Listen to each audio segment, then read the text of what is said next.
Welcome to Tuko Interviews with me, Samuel Meso, and today I have a special guest with me. She comes from Machakos, and of course we are in Machakos County. She is Honorable Wavinya Ndeti. She wants to become the next governor of Machakos. So I want to find out how is she going to go about this. How are you? I'm fine, thank you. You're doing well? Yes, I'm doing okay. I'm glad to be here. It's been a while. Yeah. I haven't been in Machakos. Welcome to Machakos. Yeah, so straight away, let's just go to, you've been trending and everyone knows you. People can even think that you're running for a national office. Yeah, you've been trending. How do you take that, like the phrase, Yaliyo Ndwele Sipite? Now, everyone knows it. How did you take that? How are you working with it? I'm okay. I'm okay with it. It came out. If you ask me, that was direct translation from Kikamba. My background took over me. That was the direct translation from Kikamba to Kiswahili. It says Maundwa mekalile ekaima bite. So Translate. Yaliyondwele Sipite. Yaliyondwele Sipite. You understand? It was direct. Yaliyondwele Sipite. You understand? These things that have stayed, please let them pass on and move on. It wasn't about the excitement of winning the petition against you. There was also excitement, but the excitement, the Kamba in me took over. The Kamba in me took over. Yeah. Yeah. What is the problem with the current regime? I want you to tell us how you're going to fix some of these problems. What is the problem with the current regime that made you want to seek this position? The problem with the current regime is that it's not closer to the people. When you're elected as a leader, you should be closer to your people. Once you're closer to your people, you know what is happening. The biggest thing, this government is too far from its people. It's too high from its people.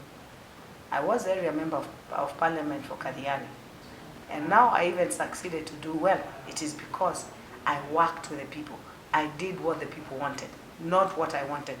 You cannot just assume that what you think or what you want to do is what they want to do. No, you have to listen to them. You have to make them own the projects. They have to be part of the projects. If you say, they tell you they want water, you work with them within the communities to bring them water. If they say they want a dispensary, work with them. If it's a contract, the contractor should employ the people within the village. There should be a board within the village to oversee what is happening. Let the people own projects.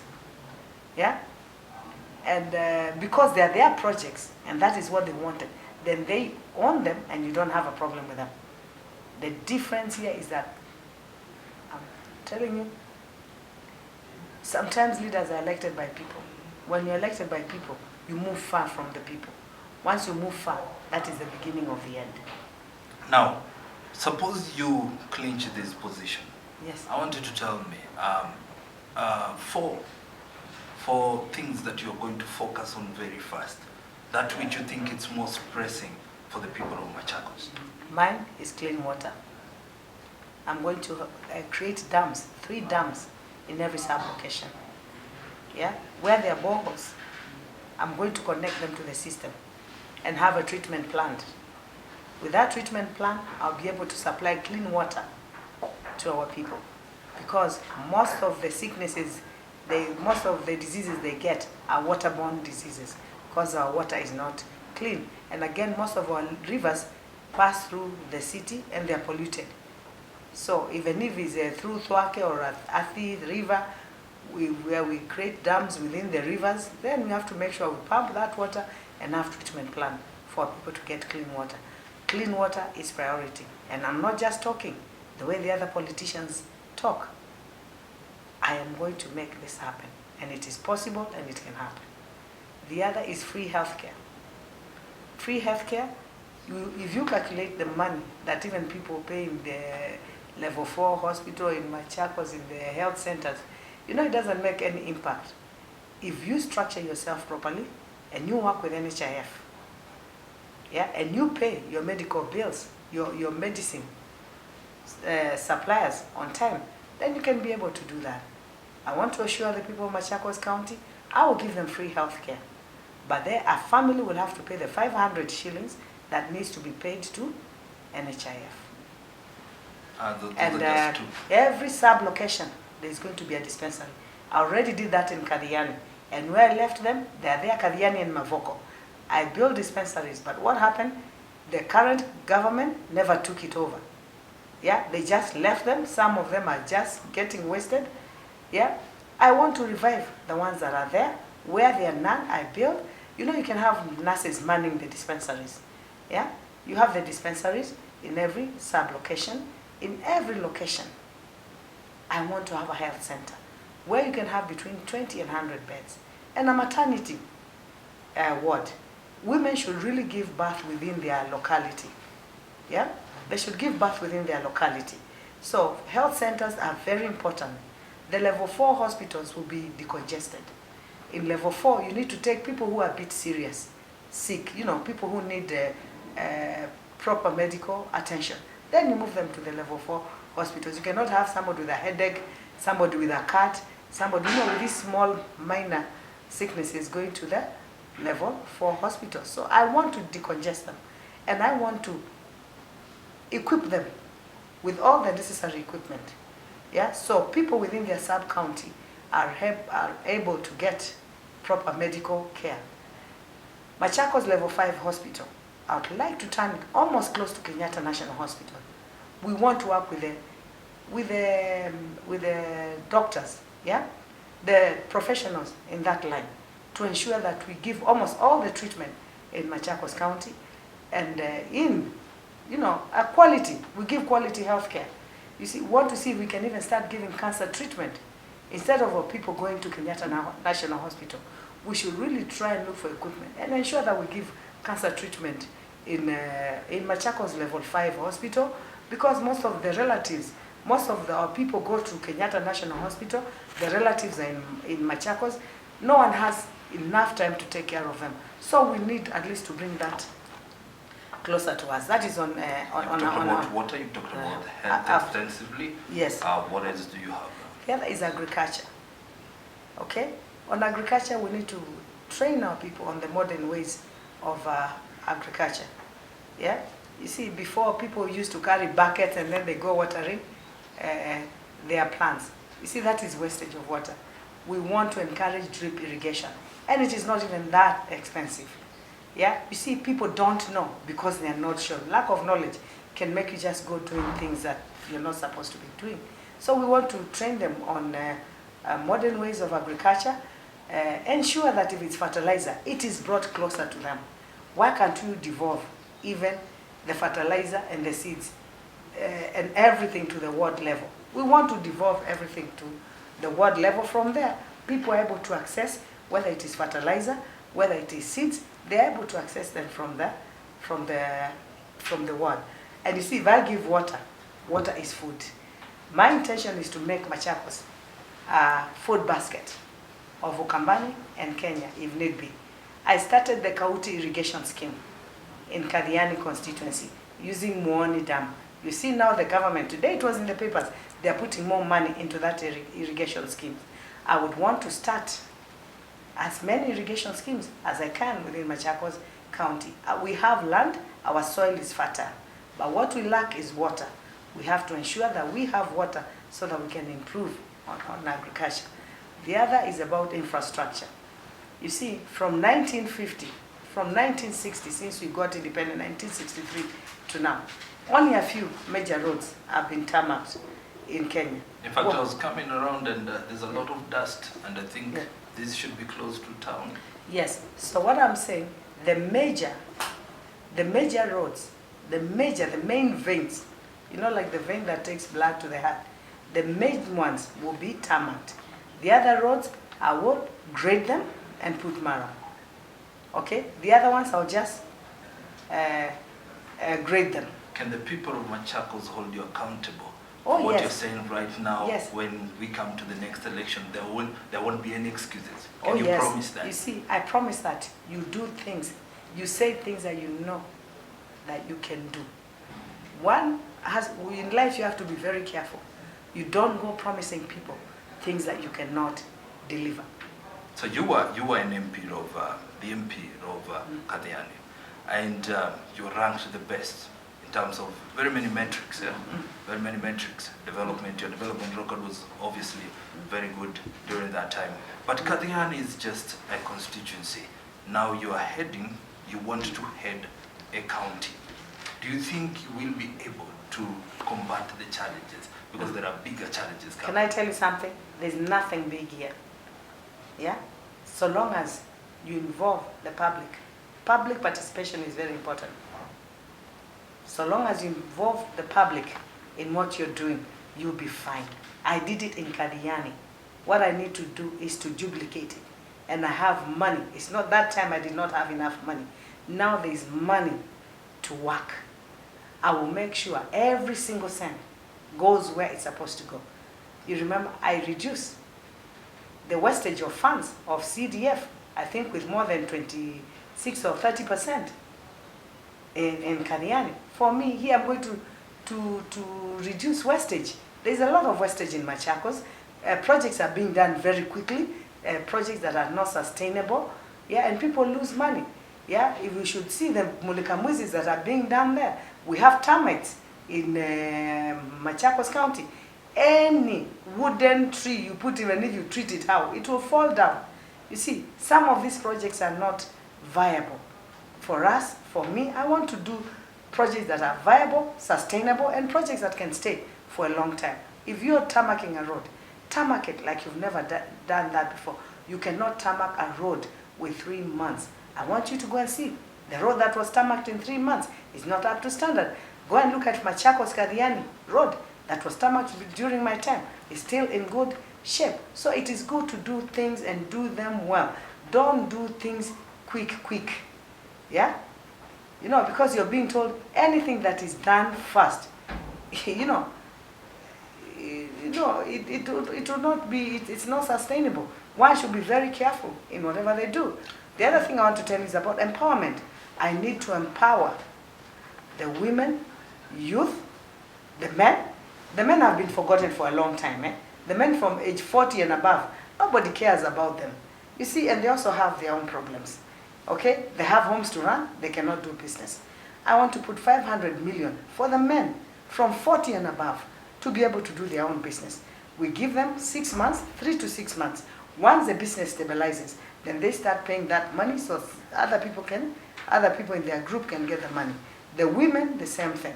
I need to put 500 million for women to do their businesses. Yeah? And we'll give them time for their business to stabilize. And we're going to give them proper training. You cannot give money without training properly. And how, we need to train them properly. How do you intend to protect this money? Because there's a problem of corruption. And we cannot say that there is no corruption in Machakos. There will be corruption. Do you have structures? Let me tell you, we are going to have structures. Don't forget, I worked with the youth fund. I was in charge. I was the assistant minister for youth. Yeah? Kabando was in charge of sports. I was in charge of youth affairs. During my time, I was in charge of National Youth Service. Did you ever hear any problem with the National Youth Service? When Kibaki was the president, I was in charge of youth training, the youth polytechnics. Yeah, I was in charge of youth fund. So I know what I'm talking about, and I know it is possible. We just have to set proper structures. If we set proper structures, then we'll be okay.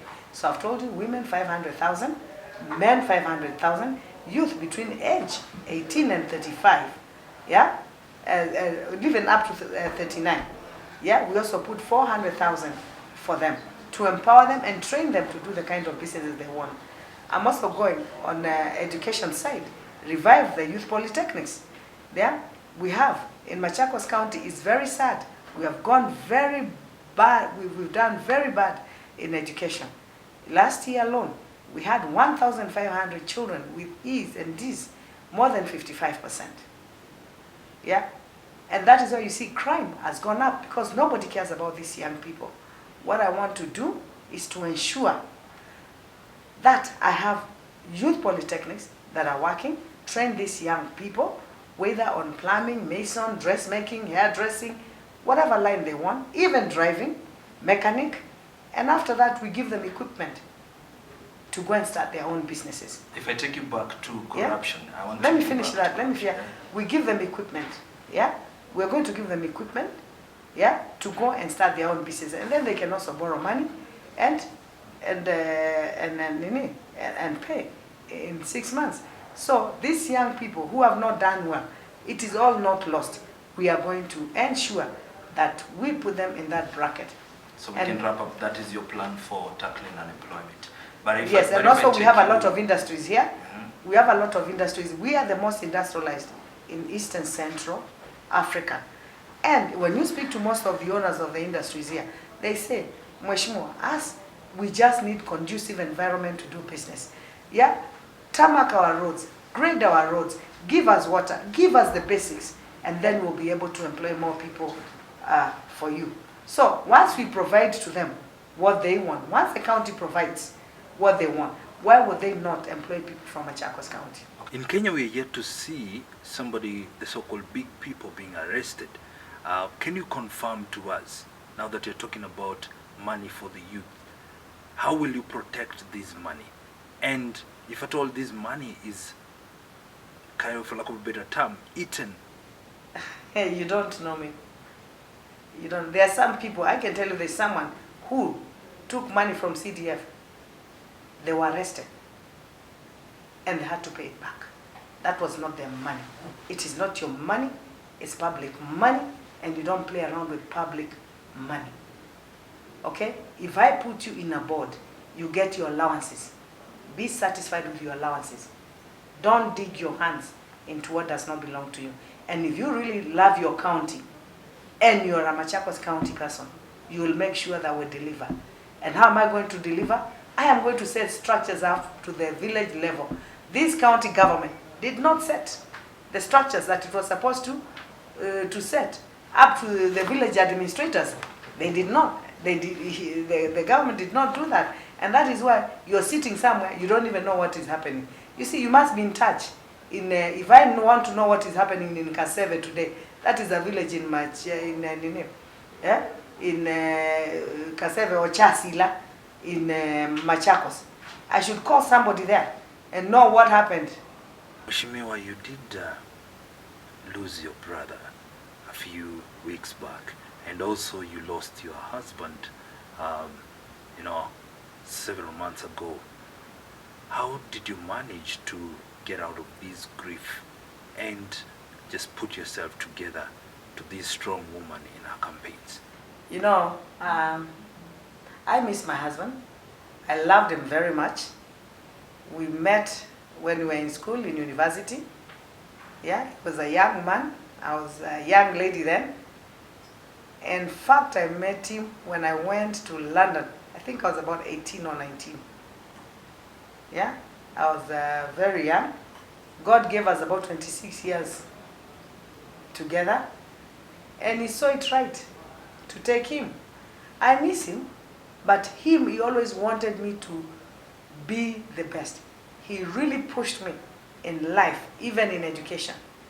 You see, we met when I was in university. He could not even marry me until I finished my university. So he always wanted the best for me. And he always told me, darling, when you fall, always get up and dust yourself. After 2013, he just laughed and told me, darling, there's always another chance. Let this one go. Yeah? And even before he always used to tell me, don't give up on your dreams. Don't give up on your dreams, darling. Go on. Go on. Even sometimes when he was sick, people would call me, maybe to go for a function, maybe a church function. He would tell me, darling, go on. Go on.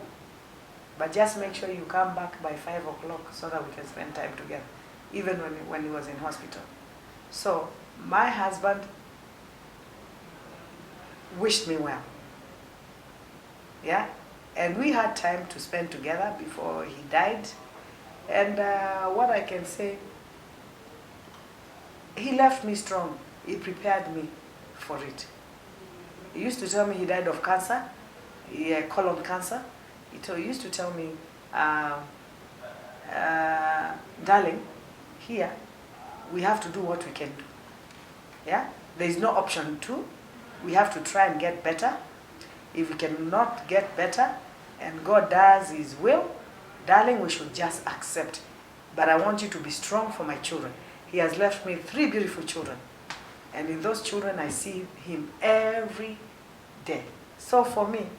Old enough past 18 years? No, my children are young. I have one who just finished university. Last year, in fact, before his dad passed on, he finished university. He brought him a first-class honors in finance and risk management from Cass Business School at the City University. So at least he saw his firstborn graduate before he died. I remember that time when the son came and gave him the certificates because he could not go for graduation. In fact, he just stood up and he was just in tears. He was very happy that his son graduated. He saw his son graduate before he died. The others is 11 and 12 going to 13. So the others are young. So you see, he already prepared me from, since I was a young girl, you know, a young lady, to be strong. So I'm strong, and God has also been faithful. I lost my brother. You see, in my life now, I've lost 3 very important men in my life. Yeah, I lost my father in 2014. My father was my best friend. Even in politics, he always used to advise me. And the 3 men I've lost were very good friends, eh? And during a very short time. And within a short time. But they were always there for me, telling me, Wavinya, you cannot give up, you have to be strong. It's not about you, it's about the people. My father, before he died, he says, I'm going. Yeah, I'm going. But when I leave you, my daughter, always take care of people. People are wealth. I think you're wrapping it up well. Do you have something else to add? You're okay? I'm okay. Yeah, that's where we wrap it up. Yes. Thank you very much. Thank you. For allowing us here. Yes. For this coming to this interview. Thank you. All right.